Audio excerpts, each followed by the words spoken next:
તો નમસ્કાર દર્શક મિત્રો, સમાચાર આવી રહ્યા છે છોટાઉદેપુરથી। છોટાઉદેપુર જિલ્લાના મહિલા કારોબારીનો સન્માન સમારોહ બોડેલી ખાતે યોજવામાં આવ્યો।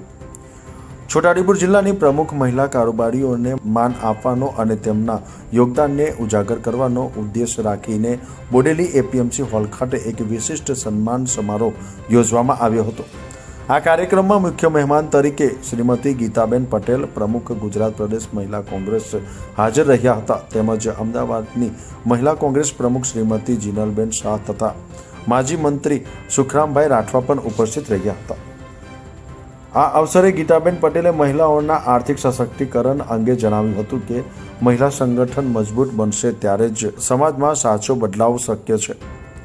જીનલબેન શાહે વર્તમાન મોંઘવારી સામે સરકારને સવાલ કર્યો અને મહિલાઓ માટે ટેકોરૂપ નીતિ બનાવવાની માંગ પણ મૂકી। આ કાર્યક્રમ દ્વારા સ્થાનિક સ્તરે મહિલાઓ અને જિલ્લા કોંગ્રેસના કાર્યકરો તેમજ ખૂબ મોટી સંખ્યામાં મહિલાઓ પધારી કાર્યક્રમને સફળ બનાવ્યો હતો।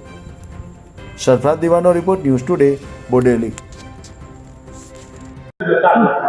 આજે અહીંયા છોટાઉદેપુર જિલ્લાની અંદર કારોબારી મીટિંગનું આયોજન કરવામાં છોટાઉદેપુર મહિલા કોંગ્રેસ કારોબારીની મીટિંગનું આજે આયોજન કર્યું। તેમાં અમારો મેઇન ઉદ્દેશ હતો કે આવનારી ચૂંટણીઓને લઈ અહીંયા છોટાઉદેપુર જિલ્લામાં મહિલા સંગઠન મજબૂત કરવું, મહિલાઓને વધુમાં વધુ કોંગ્રેસ સાથે જોડવી અને આવનારી ચૂંટણીઓની અંદર તાલુકા જિલ્લામાં 50% મહિલા લડાવવાની હોવાથી સારી લડી શકે અને જીતી શકે અને આવનારા સમયમાં તાલુકા પંચાયત, જિલ્લા પંચાયતમાં કોંગ્રેસની સરકાર બને એના માટેની તૈયારીના ભાગરૂપે આજે આ કારોબારી મીટિંગનું આયોજન કરવામાં આવ્યું હતું।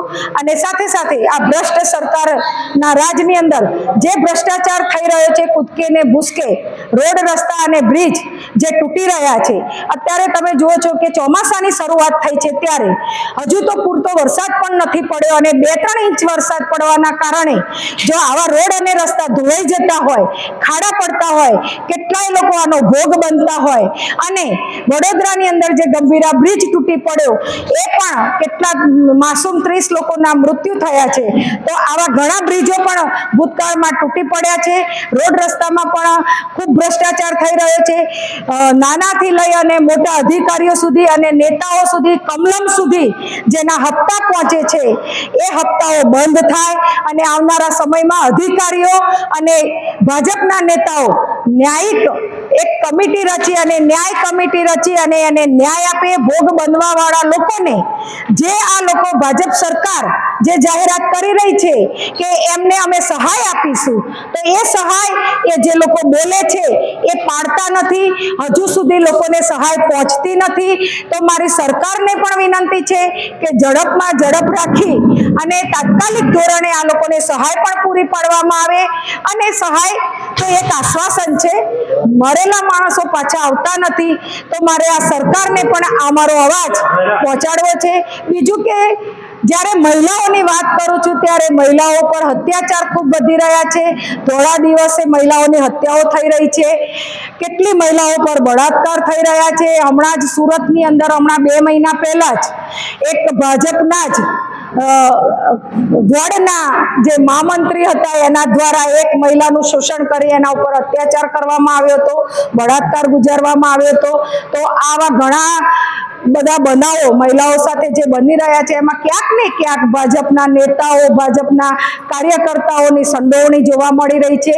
તો આ લોકોને સજા થતી નથી અને એના કારણે વળી પાછા આવા અવારનવાર કિસ્સાઓ જોવા મળે છે। ત્યારે મારે સરકારને કહેવું છે કે તમે આવા ગુનેગારોને વધુમાં વધુ કડક સજા કરો અને મહિલાઓને ન્યાય આપો। જ્યારે મહિલા સુરક્ષાની વાતો જો સરકાર કરતી હોય અને મહિલાઓને વિકાસની વાતો કરી અને મત લેવા જ્યારે સરકાર નીકળે છે, ભાજપ સરકારને, ભાજપના નેતાઓ, ત્યારે મારે એ નેતાઓને કહેવું છે કે તમે માત્ર વાતો ના કરો પણ ખરેખર મહિલાની ચિંતા કરો અને મહિલાઓને સુરક્ષા પૂરી પાડો અને મહિલાઓના વિકાસની વાતો કરો છો તો મહિલાઓને રોજગારી મળે અને મહિલાઓનો સાચા અર્થમાં વિકાસ થાય એવા પગલાં ભરવામાં આવે એવી અમારી માગણી છે। છોટાઉદેપુર જિલ્લાના જેટલા બ્રિજ છે જર્જરિત હાલતમાં છે, પ્રજાને હાલાકી વેઠવાનો આડો શું કહેશો?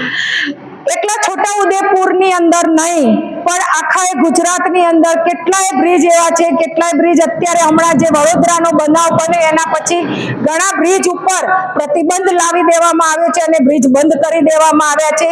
કારણ કે અધિકારીઓને જ્યારે રજૂઆત કરે છે પબ્લિક, આમ જનતા તો બિચારી એને રજૂઆત કરતી જ હોય છે કે ભાઈ આ રસ્તા તૂટી ગયા છે કે આ બ્રિજ મરામત કરવાની હાલતમાં પડ્યા છે, ત્યારે એમને લેખિતમાં પણ આપવામાં આવે છે. પણ આ અધિકારીઓ બેફામ બની ગયા છે. ભાજપના રાજની અંદર અધિકારીઓનું રાજ ચાલી રહ્યું હોય એવું લાગી રહ્યું છે અને એનું કારણ એક જ છે કે હપ્તાખોરી, ભ્રષ્ટાચાર. જે હપ્તાખોરી નીચેથી લઈ અને કમલમ સુધી હપ્તા પહોંચતા હોય તો એ સરકાર કયા મોઢે આ લોકોને સજા કરે? એટલે સરકાર જ જો ભ્રષ્ટાચાર હોય, જ્યારે રાજનો રાજા જ ભ્રષ્ટાચારી હોય તો પ્રજા શું ન્યાયની આશા રાખી શકે? તો આ સરકારને મારી માગણી છે કે આ બધું બંધ કરી અને સાચા અર્થમાં પ્રજાને ન્યાય આપો અને ગુનેગારોને સજા આપો. આપનું નામ અને હોદ્દો? હું ગીતાબેન પટેલ, ગુજરાત પ્રદેશ મહિલા કોંગ્રેસ અધ્યક્ષ છું.